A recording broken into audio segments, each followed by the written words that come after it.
ಕನ್ನಡ ನಾಡು, ಇದು ಕನ್ನಡಿಗರ ನಾಡಿಮಿಡಿತ.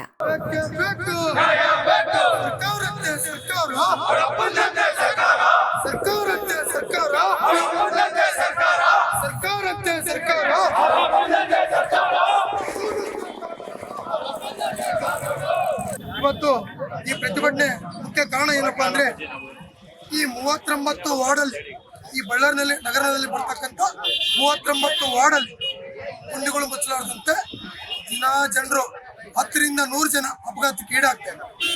ಇದು ಮಹಾನಗರ ಪಾಲಿಕೆ ನಿರ್ಲಕ್ಷ್ಯ ತೋರಿಸಿದೆ.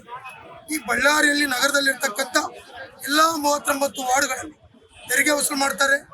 ಇಲ್ಲಿರ್ತಕ್ಕಂಥ ಎಲ್ಲ ಸವಲತ್ತನ್ನ ಮಹಾನಗರ ಪಾಲಿಕೆ ತಗೊಂಡು ಇವತ್ತಿನವರೆಗೆ ಗುಂಡಿ ಮುಚ್ಚೋ ಕೆಲಸ ಮಾಡಿಲ್ಲ. ಇದಕ್ಕೆ ಮುಂಚೆ ಒಂದು ಸಭೆಯಲ್ಲಿ 40 ಲಕ್ಷ ರೂಪಾಯಿ ಗುಂಡಿ ಮುಚ್ತೀವಿ ಅಂತ ಹೇಳಿ ತೆಗೆದಿಟ್ಟಿದ್ರು. ಆ ದುಡ್ಡಿನ ಏನ್ ಮಾಡ್ತಾರ ಇಲ್ಲಿವರೆಗೆ ಗೊತ್ತಿಲ್ಲ. ಪತ್ರಿಕಾ ಪ್ರಕಟಣೆ ಮೂಲಕ ನಮ್ಗೆ ಗೊತ್ತಾಗಿದೆ. ಅದಕ್ಕೆ ಇವತ್ತೊಂದು ಪ್ರತಿಭಟನೆ ಹಮ್ಮಿಕೊಂಡಿದ್ದೀವಿ. ಮಹಾನಗರ ಪಾಲಿಕೆ ಹೋಗ್ತಾ ಇದೀವಿ. ಇಲ್ಲಿ ಮಹಾನಗರ ಪಾಲಿಕೆ ಆಯುಕ್ತರು ಏನ್ ಹೇಳ್ತಾರ ಅದನ್ನ ನೋಡಿ ಮುಂದಿನ ಕ್ರಮ ನಾವು ಕೈಗೊಳ್ಳಲಾಗ್ತಾ ಇದೆ. ಒಂದು ಪ್ರತಿಭಟನೆ ಹಮ್ಮಿಕೊಳ್ಳಲಾಗಿದೆ. ಸುಮಾರು 200 ಜನ ಮೇಲ್ಪಟ್ಟ ಕಾರ್ಯಕರ್ತರೊಂದಿಗೆ ಚುಲಗಪ್ಪ ನೇತೃತ್ವದಲ್ಲಿ ಜಿಲ್ಲಾಧ್ಯಕ್ಷರು ನಾವು ಈ ಪ್ರತಿಭಟನೆ ನಡೆಸಲಾಗಿದೆ. ನಿಜವಾಗಲೂ ಬಳ್ಳಾರಿ ಪರಿಸ್ಥಿತಿ ಶೋಚನೀಯ. ಯಾಕಂದ್ರೆ ತೆರಿಗೆ ಅಂತೂ ಮಹಾನಗರ ಪಾಲಿಕೆ ವ್ಯಾಪ್ತಿಯಲ್ಲಿ ತೆರಿಗೆ ವಸೂಲಿ ಮಾಡ್ತಾರೆ. ಸವಲತ್ತುಗಳು ಮುನ್ಸಿಪಾಲಿಟಿ ಅಂದ್ರೆ ನಗರಸಭೆ ಮುನ್ಸಿಪಾಲಿಟಿ ತರಹ ವ್ಯವಸ್ಥೆ ಐತಿ.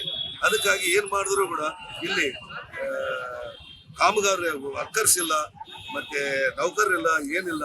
ಅದಕ್ಕಾಗಿ ಎಲ್ಲ ವಿಳಂಬ ಆಗ್ತಕ್ಕಂಥ. ಅದೇ ಅಲ್ಲದೆ ಹಲವಾರು ಸಮಸ್ಯೆಗಳು ಈ ಮಹಾನಗರ ಪಾಲಿಕೆ ವ್ಯಾಪ್ತಿಯಲ್ಲಿ ಇದ್ದಾವೆ. ಮುಂದಿನ ದಿನಗಳಲ್ಲಿ ಅದ್ರ ಮೇಲೆ ದೃಷ್ಟಿ ಸಾರಿಸಿ ಅವೆಲ್ಲರೂ ಸರಿಪಡಿಸೋದಕ್ಕೆ ನಾವು ಉಗ್ರ ಮುಂದಾಗ್ತೀವಿ ಅಂತ ಈ ಮೂಲಕ ನಾನು ಹೇಳಕ್ ಇಷ್ಟಪಡ್ತೀನಿ.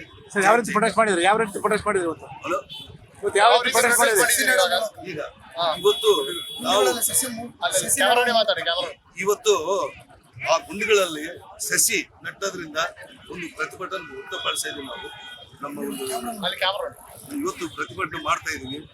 ಏನಂದ್ರೆ ಆ ಸಸಿನ ಈ ಗುಂಡಿಗಳಲ್ಲಿ ಇಟ್ಟು ಅವರು ನಮ್ಮ ಒಂದು ಇದನ್ನ ತೋರಿಸ್ತಾ ಇದೀವಿ